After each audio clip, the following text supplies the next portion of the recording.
Halo Fantasi Lovers, kali ini Kalista akan melanjutkan alur cerita dari manhwa yang berjudul Pemuda Lemah yang Naik Level Lewat Mimpi. Buat yang belum nonton part sebelumnya, silahkan cek di playlistnya ya. By the way, before thanks you so much untuk kalian yang sudah support Kalista sampai sejauh ini dengan berkomentar dan nge-like di setiap video di channel Fantasi Anime. Oh ya, sebelum masuk ke alur ceritanya, Kalista mau menginformasikan dulu nih. Untuk part selanjutnya, Kalista akan update secepatnya kalau chapternya sudah keluar. Dimohon untuk pengertiannya ya. Terima kasih. Baiklah, tanpa berlama-lama, mari kita mulai ceritanya. Di sebuah villa di tepi kota, Liansu memandangi pemandangan malam dengan tatapan sedih.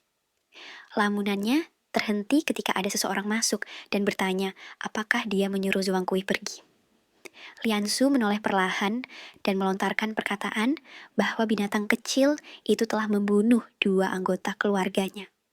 Dia bahkan menyebut Lian Jibei hanya seorang master sampah, sehingga Liansu masih menerima kematiannya. Namun, Liansu tidak bisa menerima kematian Lianji yang merupakan satu-satunya pewaris keluarganya. Sosok itu menyebut bahwa Liansu seharusnya sudah tahu kalau Lianji memiliki beberapa anak haram.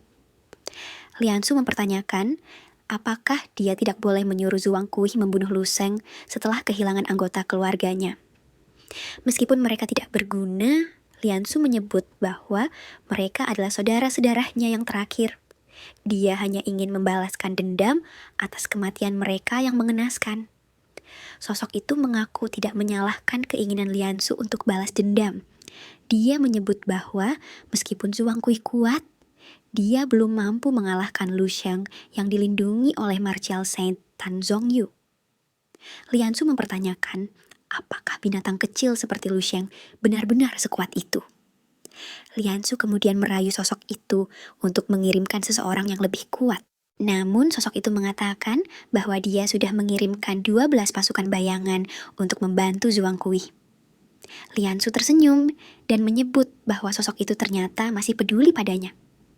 Namun tiba-tiba sosok itu mendorong Liansu dan mengaku tak menyangka kalau Liansu menyerahkan gulungan rahasia Jidao tanpa izin darinya. Liansu yang kesal mempertanyakan cara seperti apa lagi untuk menyenangkan Master Jidao?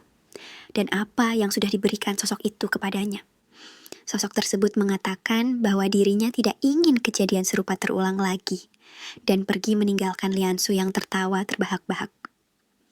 Di Bandara Sanji, Pang Huayu seorang seniman bela diri level 7 yang mengenakan headphone sambil mengunyah permen karet baru saja tiba. Melalui headphone-nya, Huayu menerima misi baru yang mengejutkan. Dia diberi misi untuk melindungi seorang master muda berusia 19 tahun bernama Lu Sheng. Dia mengaku kagum saat melihat foto Lu Sheng di ponselnya dan menyebutnya lebih baik dari Xing Yuzong. Huayu merasa yakin bahwa aula bela diri Bright Jade mendapatkan murid baru dengan bakat yang hebat. Suara misterius di headphone mengungkapkan bahwa Lu Sheng menolak untuk menjadi murid Tan Zhongyu meski telah membunuh 2 anggota keluarga Lian seorang diri. Huayu terkejut dan menganggap pemuda itu gila karena melakukan semuanya sendirian. Huayu mengaku heran mengapa dirinya diberikan tugas untuk melindungi orang sekuat itu. Suara misterius menjelaskan bahwa Martial Saint adalah sosok yang baik. Tentu saja, dia tidak ingin bakat seperti Lu Sheng mati sia-sia. Suara misterius juga memperingatkan bahwa lawan Pang Huayu kali ini adalah Zhuang Kui, seniman bela diri peringkat ke-28 Jidao dengan kekuatan yang telah mendekati level 8. Huayu memahami situasinya dan bersiap menunaikan tugasnya dengan semaksimal mungkin. Di sisi lain, Lu Sheng akhirnya tiba di rumah pada malam hari.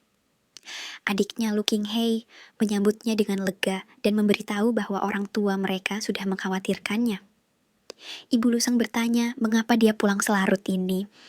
Namun, ayahnya menenangkan sang ibu dan mengajak Lu Sheng untuk minum bersama. Sebelum bergabung dengan ayahnya, Lu Sheng memberikan tas yang dibawanya kepada Lu Qinghai. Meskipun awalnya ragu karena tas itu terlihat seperti tas laki-laki, Lu Qinghai akhirnya menerimanya setelah Lu Sheng mengatakan ada hadiah untuknya di dalam tas tersebut. Sambil berlari pergi, Lu Qinghai bercanda bahwa kakaknya pantas menjomblo karena dia terlalu lurus. Ibu Luseng berpendapat bahwa di usia 19 tahun, Luseng seharusnya sudah memiliki pacar. Namun, Luseng merasa masih punya banyak waktu untuk mencari pasangan. Ketika waktunya untuk makan malam, Luseng merasakan kehadiran seseorang di luar rumahnya. Luseng menyarankan keluarganya untuk makan lebih dulu, sementara dirinya akan menemui temannya di luar dan berjanji akan kembali dalam 15 menit sebelum sayap ayam rebus yang dimasak ibunya menjadi dingin. Luseng kemudian menyusuri jalanan yang sunyi di dekat rumahnya.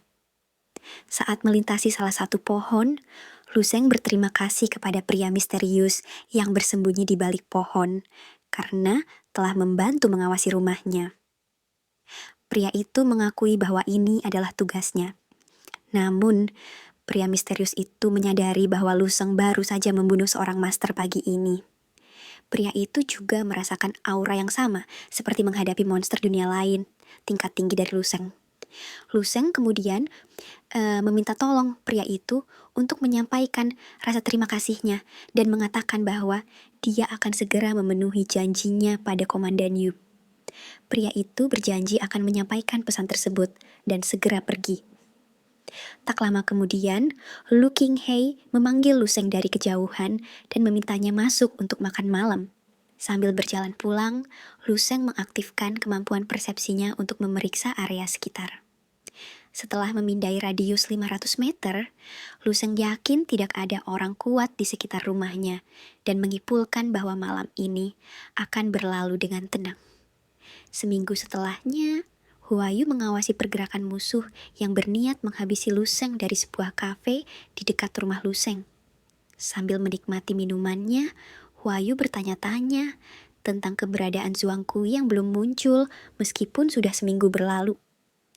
Huayu merasa waktunya terbuang sia-sia jika Zhuang Kui tidak segera muncul karena seharusnya dia sudah muncul 4 atau 5 hari yang lalu. Huayu penasaran apakah seniman beladiri tingkat tinggi memang suka menunda tindakan mereka. Di saat Huayu mengeluh, seorang pemuda keluar dari kafe menuju mobil hitam yang terparkir di depan. Pemuda itu melaporkan kepada seorang seniman beladiri bernama Zhuang Kui bahwa Pang Huayu, seniman beladiri peringkat 13 dari aula beladiri Brightjet, berada di dalam kafe. Pemuda itu juga menanyakan apakah Zhuang Kui ingin timnya membereskan Pang Huayu. Dengan senyum licik, Zhuang Kui mengatakan bahwa hal itu tidak diperlukan lagi. Meskipun seminggu yang lalu masih diperlukan, tetapi sekarang sudah tidak lagi. Zhuang Kui memutuskan untuk menuntaskan misinya dengan menghabisi Lu Sheng. Supir Zhuang Kui kemudian mengucapkan selamat atas keberhasilan Wang Kui dalam mencapai level Grandmaster. Zhuang Kui lalu memerintahkan supirnya untuk segera berangkat menuju rumah Lu Sheng. Sementara itu, Lu Sheng yang sedang bermeditasi di rumahnya tersenyum lebar. Dia mengakui bahwa Zhuang Kui telah membuatnya menunggu lama dan merasakan aura Grandmaster yang muncul dari Zhuang Kui. Huayu yang sedang menikmati kopinya merasakan firasat aneh saat melihat sebuah mobil hitam melintas. Dia terkejut begitu menyadari bahwa Zhuang Kui berada di dalam mobil tersebut dengan pengawal dari 12 pasukan bayangan aula beladiri Jidao di belakangnya. Situasi ini membuat Huayu merasa semakin kerepotan. Huayu menarik pedangnya. Dia berpikir meskipun kekuatan 12 pasukan bayangan telah ditingkatkan secara paksa dengan bantuan teknik rahasia dari Martial Sen Jidao, Huayu menyadari bahwa mereka masih belum sebanding dengan seorang master. Namun, jika dikombinasikan dengan taktik yang diciptakan oleh Martial Sen Jidao sendiri, pasukan 24 bayangan berpeluang untuk mengalahkan seorang Grandmaster pada akhirnya. Huayu memutuskan untuk menghadapi mereka terlebih dahulu.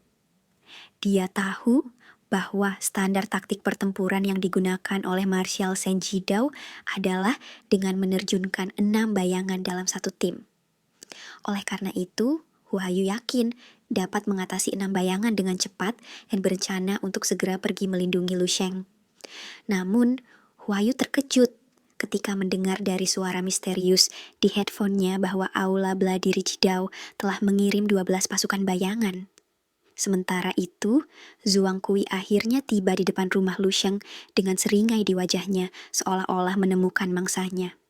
Di seberangnya, Huayu yang sedang menghadapi pasukan bayangan menyadari kehadiran Zhuang Kui. Dengan spontan, Pang Huayu menyatakan bahwa situasinya menjadi semakin buruk. Suara misterius dari headphone-nya bertanya apakah ada masalah. Dan Huayu menjawab bahwa Zhuang Kui telah berhasil mencapai level Grandmaster. Di sisi lain, sembari menggulung lengan bajunya, Zhuang Kui berkata bahwa sebagai salah satu dari 28 rasi bintang, dirinya telah mengikuti aliran Beladiri Jidao selama 20 tahun. Namun, dia terjebak di puncak level 7 dan tidak mampu menembus penghalang untuk mencapai level Grandmaster. Akan tetapi, Zhuang Kui menyatakan bahwa semua itu adalah masa lalu, karena sekarang dirinya telah berubah. Zhuang Kui telah menunggu kesempatan ini selama bertahun-tahun.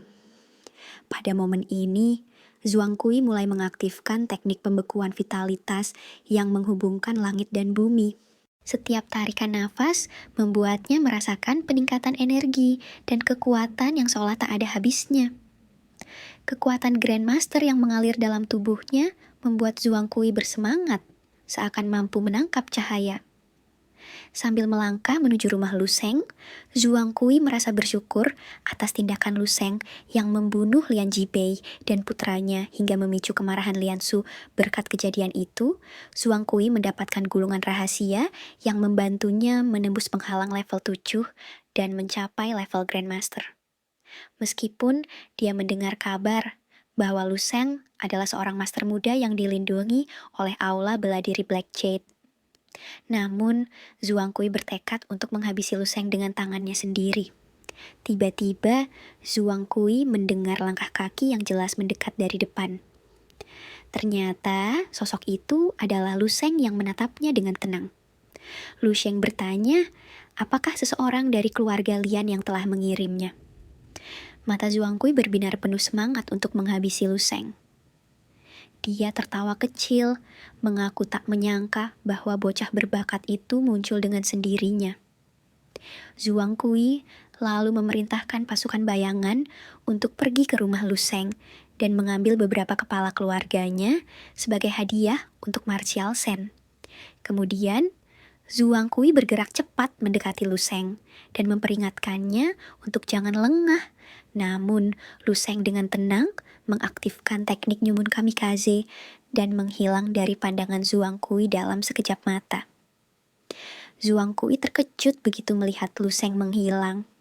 Sementara, Lu Sheng sudah berpindah ke sisi lain dan menghabisi salah seorang pasukan bayangan dengan satu serangan.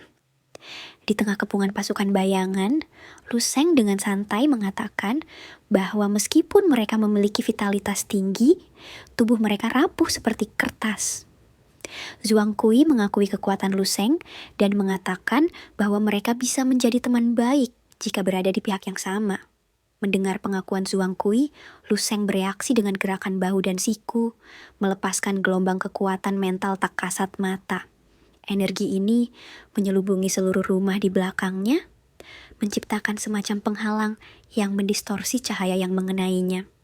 Dengan tatapan dingin, Lu Sheng menolak mentah-mentah ide tersebut, menyatakan bahwa dia tidak ingin berteman dengan orang yang sudah mati. Zhuang Kui tertawa dan menyebut Lu Sheng sebagai seorang master bayi yang tidak tahu malu. Dengan seringai licik di wajahnya, Zhuang Kui mengumumkan bahwa dirinya adalah seorang Grandmaster. Pada momen ini, energi dan kekuatan darahnya melonjak jauh melampaui level tertinggi yang pernah dia capai sebelumnya. Kekuatannya terus bertambah setiap detik, kehendak seni bela diri yang 10 kali lebih murni mengalir ke seluruh tubuhnya.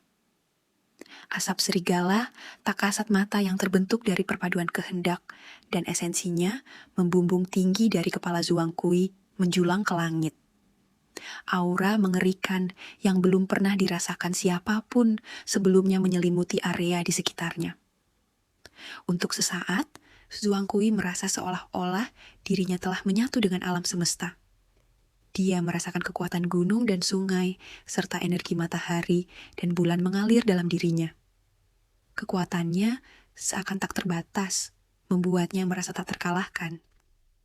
Zhuang Kui mengaku sudah tidak sabar ingin menunjukkan kekuatan sejati seorang Grandmaster kepada Lu Sheng. Saat ini, Zhuang Kui melihat Lu Sheng berdiri tak jauh di depannya dengan sikap tenang, seolah-olah tak menganggapnya sebagai lawan yang pantas. Bagian yang mengerikan, kedua mata Lu Sheng bersinar dengan cahaya yang tidak biasa, pupil matanya seketika berubah warna menjadi abu-abu. Lu Sheng tetap tenang saat dia mulai menghitung. Sebelum hitungan pertamanya selesai, 7 pasukan bayangan melesat ke arahnya dari segala penjuru, berusaha menyergapnya dari belakang. Namun, tepat sebelum mereka mencapai Lu Sheng, gerakan mereka terhenti seketika, seolah-olah waktu telah membeku. Mata Lu Sheng berubah warna menjadi abu-abu, sementara roda rolet di dalam matanya berputar dan bergetar hebat. Kemudian, dia mengaktifkan kondisi martial guard yang luar biasa. Kekuatan spiritual yang dahsyat menyelimuti seluruh tubuhnya, memberikan kekuatan yang tak tertandingi. Cahaya yang memancar dari tubuh Lu Sheng seolah-olah hidup, menyebar dengan cepat ke sekelilingnya.